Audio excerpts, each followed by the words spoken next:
Welcome back to The Ambassadors. I'm thrilled to dive into today's topic with you. Let's get right into it. When you think about leadership, what's the first thing that comes to mind? Is it titles, positions, maybe some kind of formal authority? Well, what if the most powerful, most effective kind of leadership has nothing to do with any of that? Today, we're going to dive into a really fascinating perspective on what it means to lead, drawing from the principles of the power of influence in kingdom leadership. So let's just start right there with that big question. What truly makes a great leader? I mean, is it just having the ability to give orders and making sure people follow them? Or is it something way deeper? Something that inspires people to act, not because they have to, but because they genuinely want to. Okay, this is a really important distinction to make right at the start. On one hand, you've got authority. That's pretty straightforward. It's the power to command, and it's tied directly to your position, to your title. But on the other hand, you have influence, and this is totally different. It's the power to inspire, and it's based on your character, not your business card. And that's the core idea we're unpacking today. So the key takeaway from our source material is this.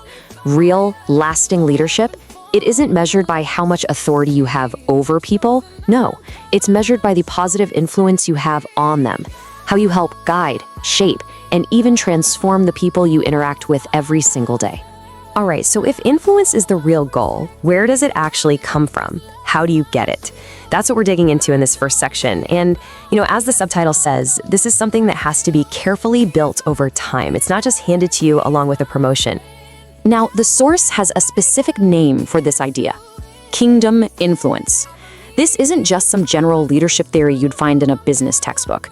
It's specifically about leading within a faith community. The whole idea is that you're not forcing change, you're inspiring it, just by your example, your wisdom, and your heart for serving others. And according to the source, this kind of influence rests on 4 key pillars. First up is integrity. That's who you are when nobody's watching, right? Then there's knowledge, and we're not just talking about facts and figures, but real wisdom. That's followed by consistent Christ-like behavior, your day in, day out actions. And finally, service, a genuine commitment to putting other people first. These 4 things working together, they're the foundation. And this really gets to the heart of it all. This type of leadership isn't about pulling strings or trying to force people to do what you want. It's about inspiring them to want to grow, to want to change, simply because they respect who you are and what you stand for.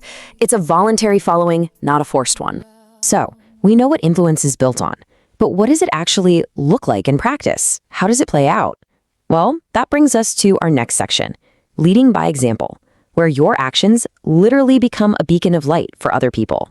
The source points to Matthew 5:16 as the bedrock for this whole idea. The message is pretty clear. When a leader does good works with humility, it acts like a light. And that light doesn't just shine on the leader themselves. No, it points others towards something much bigger, toward a higher purpose. Our source gives us 2 incredible models of this in action. First, there's Jesus, whose leadership is presented as the ultimate example of inspiring people through good works, faith, and just profound humility. And second, you've got the Apostle Paul, who basically shaped the entire early church, not by force, but through the powerful example of his own life, his teachings, and his letters. And here's the really powerful part. This isn't just about historical figures.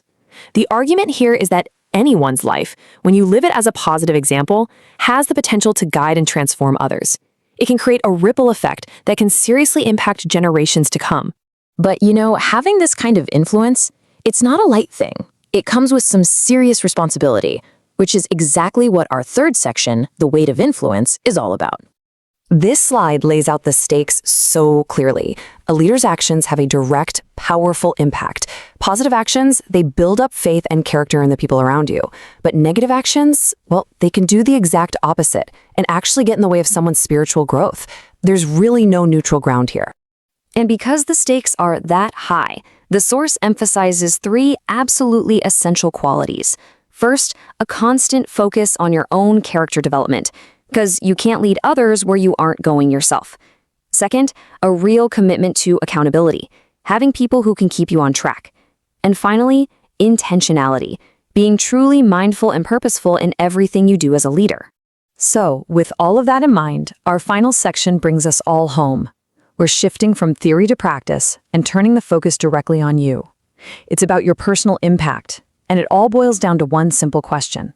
How will you lead And here it is, the core question from the Sources Life Application section. This is a moment for all of us to just pause and reflect. In your own sphere of impact, at work, with your family, in your community, are your actions inspiring other people toward a greater sense of purpose? And that reflection naturally leads to a call to action. Step 1, really think about who you influence every day. And you don't need a title to have influence. Then, step 2, make a conscious commitment, a decision, to lead them with integrity and by setting a positive example. Ultimately, it just comes down to this powerful declaration. It's an active choice, a promise you make to yourself and to others that your life and your actions are going to be a source of positive influence. And so we end right back where we started, with that idea of a beacon of light from Matthew 5:16. This isn't just a question for people who have leader in their job description. It's a question for every single one of us. So, how will your life be?